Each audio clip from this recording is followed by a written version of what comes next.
Welcome to our afternoon read aloud.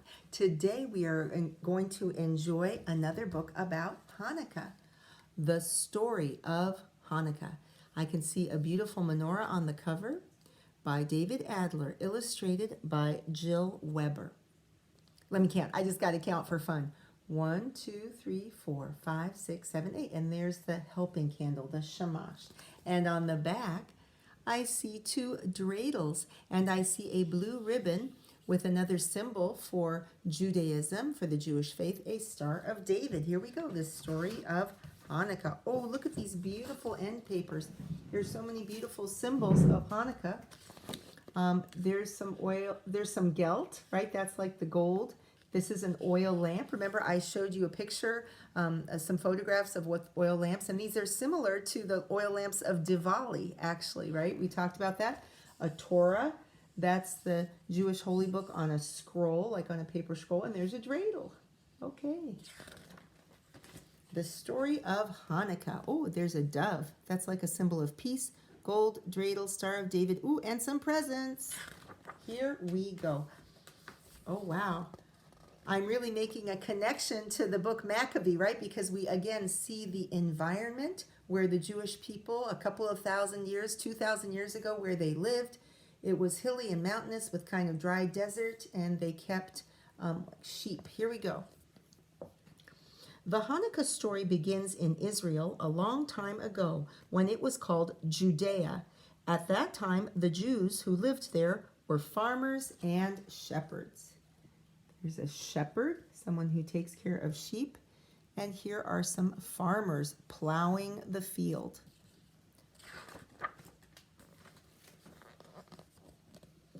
On holidays, they all went to the beautiful temple in Jerusalem. The temple was on top of a mountain and called the house of God. Its gates were covered with gold and silver. Inside was a ner tamid, a light that always burned. So they keep a special light in there that burns all the time.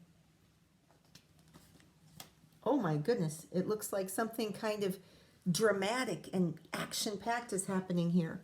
For a long time, the Jews lived in peace, although they did not rule their land. Then a Greek, Antiochus IV, became king. He tore down the walls of Jerusalem. Thousands were killed. Anyone who lit Sabbath candles, studied Jewish law, or refused to bow to Greek idols was put to death. Oh no. So this was like the mean Greek king who came along. The Greeks had been ruling over them and it was okay, but then this guy came along and he was very strict and mean and unfair. The king's men came to the town of Modin. They demanded that Matathias, an old priest, worship one of their gods. Matathias refused. He threw down the idol and called out, "Whoever is for the Lord our God, follow me." Wow, he just knocked down their statue.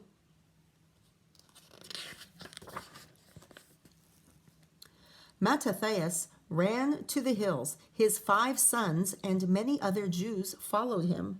Antiochus's army chased after Matathias, but when the soldiers came near, brave Jews hiding behind large rocks and inside caves attacked. Then they ran back to the hills and hid.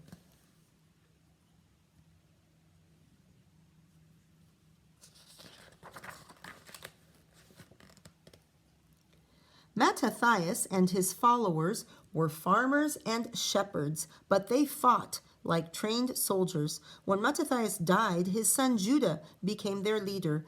Judah was called the Maccabee, which means the hammer. The people who fought with him were called Maccabees. Oh, and there they are with their sheep.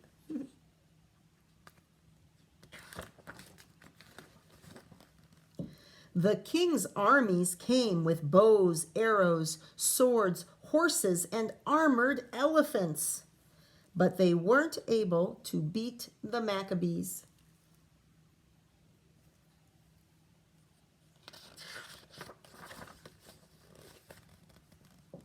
In the final battle, there were more than 6 armed soldiers to each Maccabee, but still the mighty army of Antiochus was beaten. So there were 6 times as many Greek soldiers as Maccabees, but still they won. At least that's the story.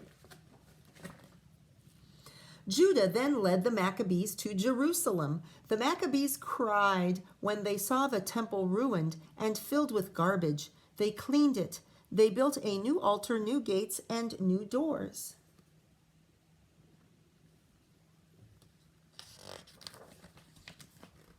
When it came time to light the Ner Tamid, they found just one small jar of pure oil, only enough to burn for 1 day.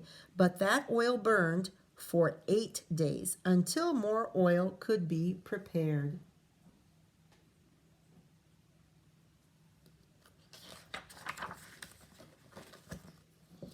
On the 25th day of the Hebrew month of Kislev, the temple again became the house of God. Judah declared that every year on that date, an 8-day holiday would begin. The holiday was called Hanukkah, which means dedication. It celebrates the day the temple was rededicated. That was more than 2,000 years ago.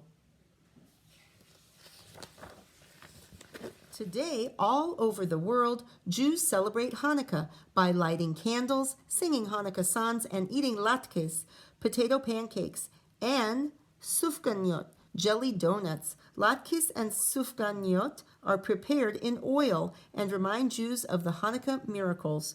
In many homes, people exchange Hanukkah gifts. Children also play a game with a 4-sided spinning top called a dreidel. On each side of the dreidel is a different Hebrew letter. The first letters of the Hebrew sentence, Nes Gadol Haya Sham, which means a great miracle happened there. It happened in Jerusalem. Hanukkah celebrates one of the first fights for religious freedom. Hey, that idea of religious freedom was at the end of the video we watched, and it makes a real connection to the pilgrims too, right? Okay, and in the back, there's a recipe. A recipe is like a how-to for cooking, right?